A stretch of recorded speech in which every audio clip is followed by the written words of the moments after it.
Baik, assalamualaikum warahmatullahi wabarakatuh. Perkenalkan, nama saya adalah Adila. Di sini saya akan menjelaskan tentang integrasi nilai Islam dalam kualitas pelayanan etika, layanan profetik, dan juga mekanisme tabayun dalam manajemen pelayanan kontemporer.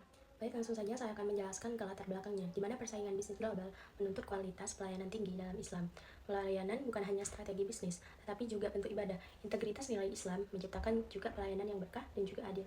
Nah, pelayanan dalam Islam berpijak pada prinsip tauhid yang memandang segala aktivitas kehidupan termasuk bisnis dan pelayanan publik sebagai bagian dari integral dan ibadah kepada Allah Subhanahu wa taala. Nah, dalam kerangka ini integrasi antara penyedia layanan dan juga pelanggan tidak bisa dipandang sebagai transaksi mekanis semata, melainkan sebagai hubungan antar manusia yang diatur oleh norma-norma etika ilahiyah. Kualitas pelayan dalam Islam seringkali dikaitkan dengan konsep ihsan, yaitu melakukan segala sesuatu dengan sebaik mungkin, seolah-olah melihat Allah, atau dengan kesadaran penuh bahwa Allah itu senantiasa mengawasi serta perbuatan manusia. Selanjutnya saya akan menjelaskan tentang etika profetik dalam pelayanan. Nah, di sini ada 4 yang bersifat Rasulullah sebagai dasar pelayanan, yaitu yang pertama sidik, amanah, tabligh, fatonah. Nah, yang pertama itu sidik, integritas dalam kejujuran dan kebenaran. Nah, di sini sidik itu secara bahasa berarti itu benar atau jujur. Dalam praktik pelayanan, sidik menuntut adanya kesesuaian mutlak antara ucapan, janji, dan juga fakta yang pada produk atau jasa yang ditawarkan. Seorang tenaga penjualan atau customer service yang memiliki sifat sidik tidak akan menyembunyikan cacat produk demi mencapai target penjualannya. Yang selanjutnya yaitu dalam konteks manajemen informasi dan akuntansi, itu nilai sidik diimplementasikan melalui laporan, data objektif, dan penolakan terhadap segala bentuk manipulasi angka atau kreatif accounting. Nah, yang selanjutnya yaitu amanah tanggung jawab dan akuntabilitas kepercayaan.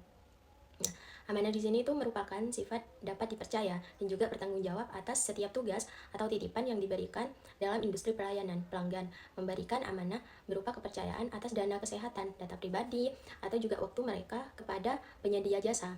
Nah, penerapan amanah dalam profesional itu harian terlihat dari komitmen untuk menjaga kerahasiaan informasi pelanggan, menempati janji waktu penyelesaian layanan, dan juga memastikan bahwa setiap sumber daya yang dimiliki perusahaan itu digunakan secara efisien untuk kepentingan pelanggan. Nah, kepemimpinan yang amanah itu memandang jabatan sebagai beban tanggung jawab untuk melayani yang lemah dan memenuhi kebutuhan mereka yang memerlukan bantuan. Yang selanjutnya yaitu tabligh, transparansi dan komunikasi yang mencerahkan.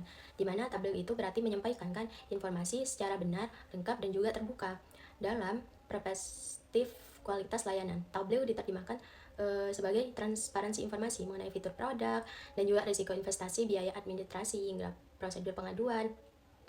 Juga komunikasi yang efektif dalam tabligh tidak hanya mementingkan akuransi data, juga tetapi cara penyampaian yang santun dan mudah dipahami, prinsip kaulan layin, perkataan yang lemah lembut, dan juga kaulan baligh, perkataan yang membekas pada jiwa. Nah, jadi menjadi pedoman bagi tugas layanan berintegrasi dengan transparansi harga layanan yang jelas. Yang selanjutnya yaitu fatona. Nah, kecerdasan profesional dan juga kebijakan solusi. Nah, di mana di sini tuh fatona merujuk pada kecerdasan, kebijaksanaan, dan juga kualitas yang digunakan untuk menyelesaikan masalah secara kreatif dan juga efektif. Nah, dalam manajemen pelayanan modern, fatona diwujudkan melalui profesionalisme staf yang memiliki kompetensi teknis tinggi. Nah, kecerdasan strategis ini memungkinkan perusahaan untuk berinovasi dalam meningkatkan standar pelayanan dan juga yang mampu melakukan analisis mendalam terhadap keluhan pelanggan, menemukan akar atau permasalahan, dan juga memberikan solusi yang paling adil tanpa merugikan pihak manapun. Nah, fatona juga itu menjangkau kemampuan untuk melakukan audit internal dan juga evaluasi kerja berbasis bukti, guna memastikan keberlanjutannya kualitas layanan. Nah, di sini selanjutnya saya akan menjelaskan tentang konsep tabayun, di mana prinsip verifikasi informasi sebelum mengambil keputusan, dan juga berdasarkan Quran Surat Al-Hujurat ayat 6, dan selanjutnya digunakan dalam klarifikasi keluhan pelanggan. Nah, konsep tabayun sebagai instrumen klarifikasi informasi. Tabayun ialah prinsip etika informasi dalam Islam yang menekankan pentingnya verifikasi, klarifikasi, dan juga penelitian mendalam terhadap setiap informasi yang diterima sebelum diambil sebagai dasar tindakan atau keputusan. Nah, di era digital yang ditandai dengan melimpahnya informasi dan maraknya penyebaran berita palsu, tabayun juga menjadi mekanisme perlindungan yang krusial bagi integritas perusahaan dan juga hak-hak pelanggan.